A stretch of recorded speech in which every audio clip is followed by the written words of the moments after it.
We see the lineup for the second semifinal of the steeplechase, and as you said, Marty, an excellent time for a semifinal race in 80-plus degree heat, and of course very, very humid conditions here.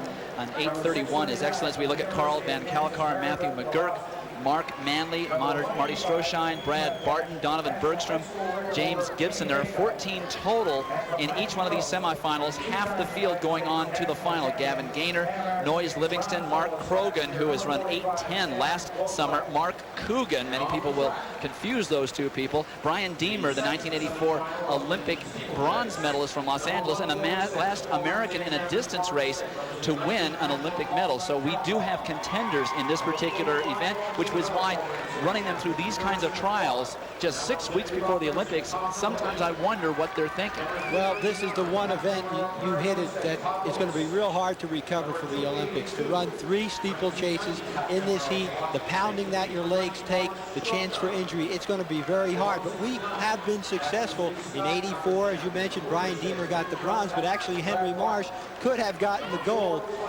had he not gotten sick. So it's been a good event for the United States, and it's shaping up that way again. Krogan, as you said, running 8:10, the second fastest time ever by an American.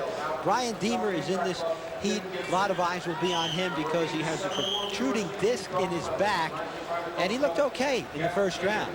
He looked okay. He hasn't hurdled in quite some time, done most of his training in the pool, as we look at Mark Coogan on the left. So everybody will be watching Brian Deemer because he's been our best for the last couple of years.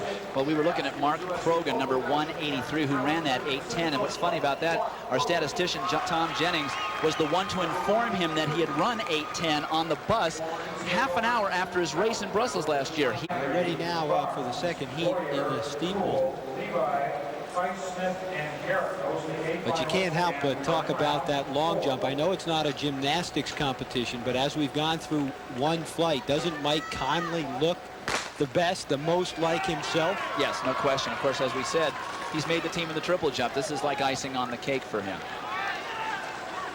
7 laps to go after they crossed the finish line. Each one of these barriers is 36 inches high, and as you said, Marty, when you hit them, they don't move like in the 110s.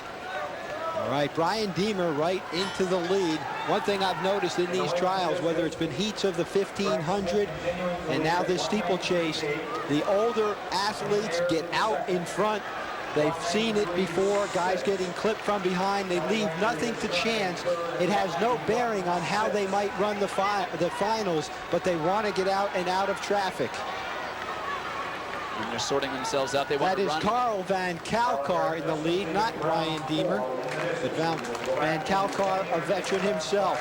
We'll have more of the steeplechase. We will, of course, have Carl Lewis coming up for his second jump in the long jump when we come back to New Orleans. Welcome back to New Orleans. But he looked over at 60 meters and almost already realized, I don't have anything. I can't shift gears. As we get back to the second heat, second semifinal of the steeplechase with Mark Krogan in the lead, but where he wants to be. Mark Coogan right behind him. They're running a nice rhythmic race, not getting into trouble by being bunched up in a pack, and they're running at a rhythm that makes them feel comfortable. The top 7 from this semifinal will make the final, which will be contested on Friday evening. And moving into 5th place now on the outside is Brian Deemer. He's way on the outside. At this pace, they don't mind running a few extra yards if it keeps them from getting beat up by people from behind.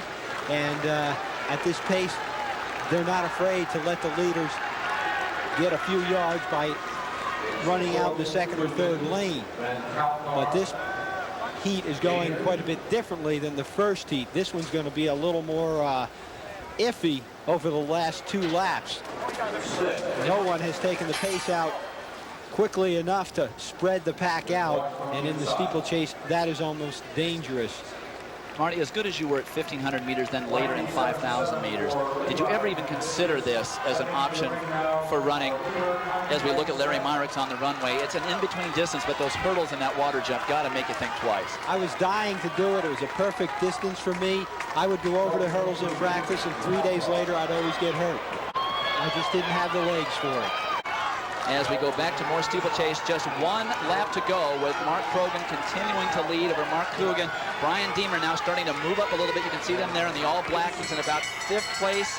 now, not wanting to go into oxygen debt the first half of the race, much the way Henry Marsh used to run the race, but he's going to have to put in a little effort now because this pack is a little too closely bunched to take a chance that you might end up being the 8th qualifier and therefore not in the final. 4 guys have separated themselves, and then there's a group of 5 guys running in that second pack, just looking side to side. They're looking, where is 7th place? Tom Nohilly, one of those people, a guy who's come on quite a bit in the last couple of weeks. And you're going to see a lot of chopping of steps from the guys in the front as they approach the hurdles because they're being cautious. The guys in the back have to go after these hurdles aggressively. Can't miss any steps now because it's momentum as they come off this final turn. 7 men make it. There are 1, 2, 3, 4, 9 men out there now. And Brian Deemer is one of the men on the bubble over the last hurdle. Tom Nohilly's moved into 3rd. Deemer's going into 3rd now. So the first 3 are 3 of the men who could be on the team. Tom Nohilly in 4th, but Krogan showing that this year at least he seems to be the top American in this event, which is the top American event in the distances. Deemer made a nice move here on the outside. What a veteran. He goes from 8th easily and comfortably into 5th. There he is in lane 3. As you said, doesn't mind running a little extra distance. He sees where the people are in front of him. He says, okay, I'm all right now. I can qualify.